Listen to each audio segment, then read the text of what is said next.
Assalamualaikum warahmatullahi wabarakatuh. Halo adik-adik, ketemu lagi sama Mbak Anggita. Hari ini kita akan melanjutin lagi belajar tentang bab himpunan. Hari ini kita akan belajar untuk membuat diagram Venn. Nah, sebelum kita belajar untuk membuatnya, ada baiknya kita kenalan dulu nih sama diagram Venn. Jadi tonton videonya sampai habis ya. Kalau ada yang ingin ditanyakan, boleh ditanyakan langsung sama Mbak Anggita, baik secara online atau offline. Oke. Diagram Venn diperkenalkan oleh John Venn, ahli matematika berkebangsaan Inggris pada tahun 1834 sampai 1923. Jadi diagram Venn ini diperkenalkan oleh Bapak ini adik-adik ya. Nah, kita harus tahu dulu. Kemudian diagram Venn itu sendiri adalah cara menyatakan himpunan dengan menggunakan diagram atau gambar. Jadi kemarin Mbak sudah menjelaskan tentang cara untuk menyatakan suatu himpunan, bisa dengan metode deskripsi atau bisa dengan metode pembentuk notasi pembentuk himpunannya, dan kemudian dengan mendaftarkan anggotanya. Nah, diagram Venn ini adalah cara yang untuk menyatakan himpunan juga, tapi menggunakan diagram atau gambar. Jadi nanti kita akan belajar diagram Venn itu berarti kita menggunakan diagram atau gambar ya adik-adik ya. Oke. Nah, langkah-langkah membuat diagram Venn. Jadi ada langkah-langkahnya. Jadi kalian harus ikutin langkah-langkah ini adik-adik ya. Untuk yang pertama, himpunan semesta digambarkan dengan sebuah persegi panjang dan di pojok kiri atas diberi simbol S. Kemarin Mbak sudah jelasin tentang himpunan semesta. Himpunan semesta itu adalah himpunan yang memuat semua himpunan lain yang sedang dibicarakan ya.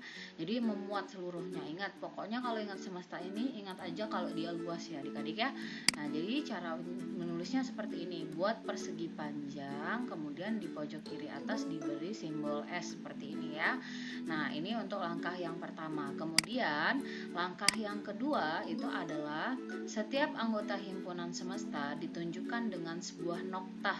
Noktah ini adalah titik ya adik-adik ya di dalam persegi panjang itu, dan nama anggotanya ditulis berdekatan dengan noktahnya. Jadi noktahnya ini sebagai titik-titik kalau itu adalah anggotanya. Jadi seperti ini contohnya, Mbak beri himpunan semestanya itu adalah bilangan asli 1 sampai 8. Jadi kalau kita mau tuliskan ke diagram Venn, kita harus buat noktahnya. Nah, ini adalah noktah ya, ini titiknya 1, kita baru tuliskan 1 anggotanya, dan sampai 8. Sampai 8 kita tulis.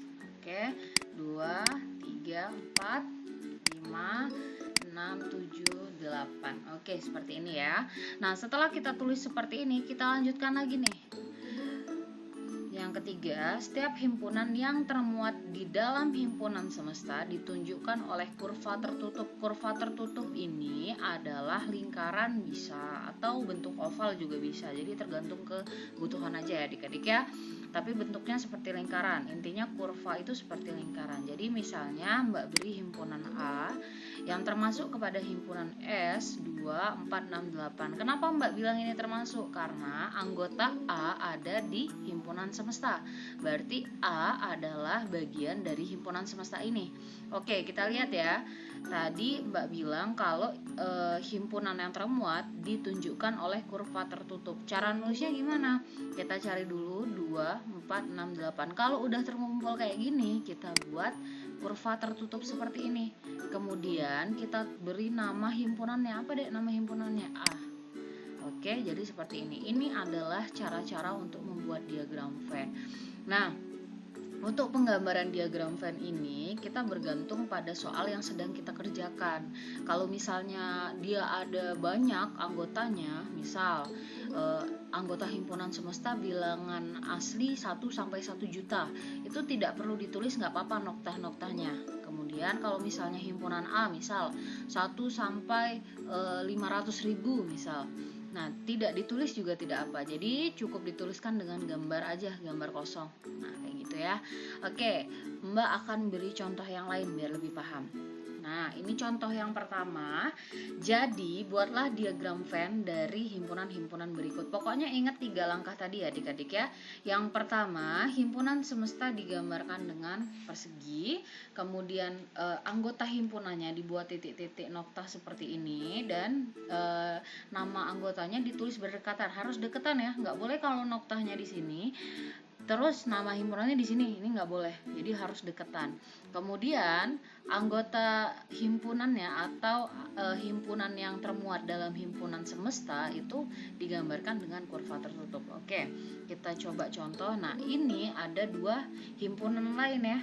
Kalau tadi kan cuma A aja, ini ada P dan Q. Sekarang kita lihat dulu. Himpunan semesta itu 1, 2, 3, 4, 5, 6, 7, 8. Jadi kita buat dulu adik-adik ya persegi panjang, kemudian kita tuliskan satu persatu noktanya. 1, 2, sampai 8. Oke, nah selanjutnya himpunan P itu adalah 1, 3, 5, 7. Oke, 1, 3, 5, 7. Ini udah deketan, Mbak buat kurvanya kayak ini. Ini untuk himpunan P. Kemudian himpunan Q 6, 7, 8. Nah, bisa kalian lihat di sini kalau misalnya 7-nya ada pada himpunan P dan Q.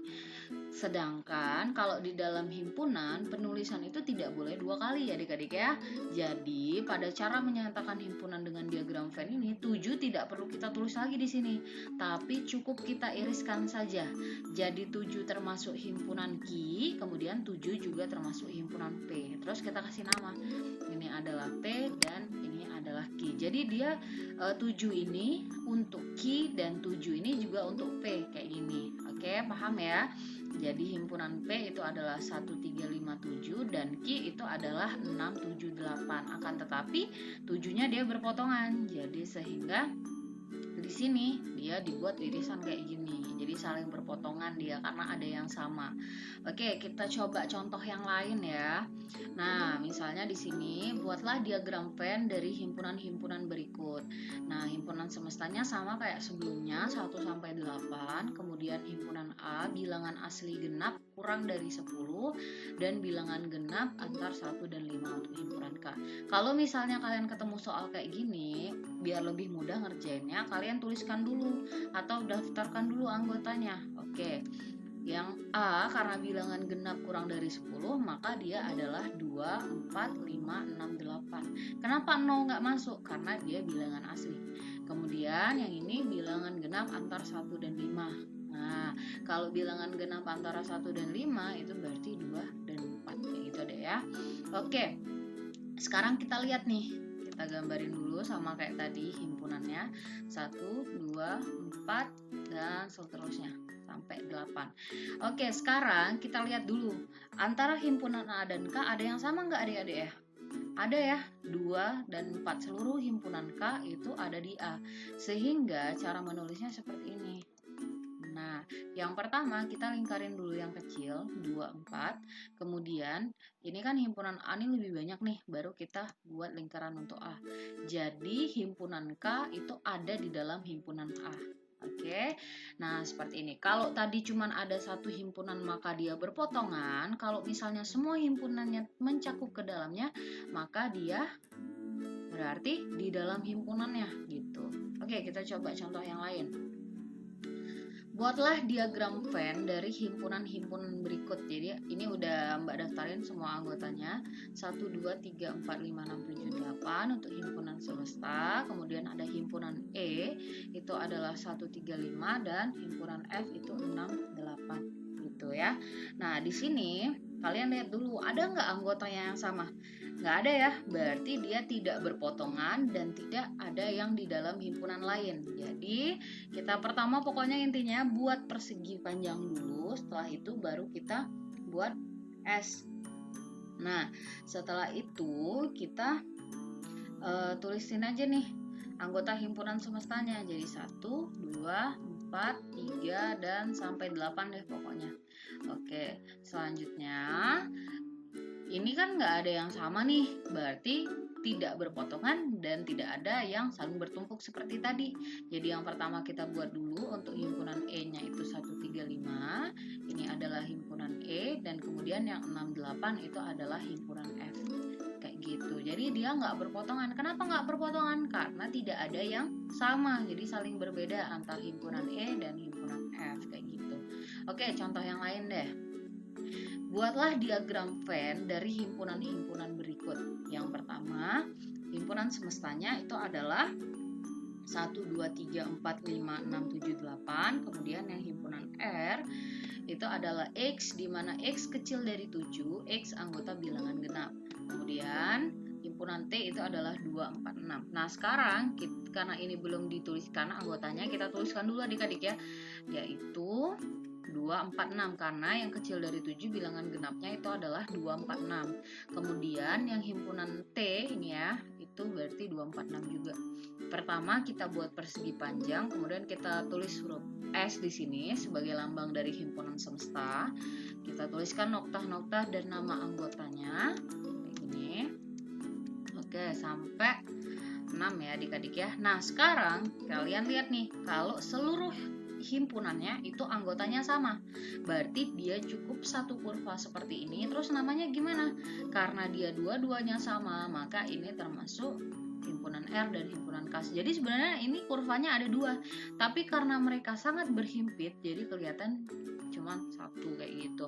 Oke, ini adalah cara membuat diagram Venn. Jadi intinya adik-adik ya, kalian harus pahami dulu langkah-langkahnya, kemudian pahami tipe-tipe soal. Ini udah Mbak sebutin semua tipe-tipe soal yang mungkin kalian temuin nanti kalau misalnya kalian dapat tugas atau kalian pelajarin lagi nanti. Nah, selanjutnya kita akan membahas untuk cara membaca diagram Venn ya adik-adik ya. Jadi pahamin dulu cara membuatnya, kemudian baru setelah itu kita memahami cara membaca diagram Venn. Oke, sampai sini. Nanti kita ketemu di kelas lagi. Mbak akhirin, wassalamualaikum warahmatullahi wabarakatuh.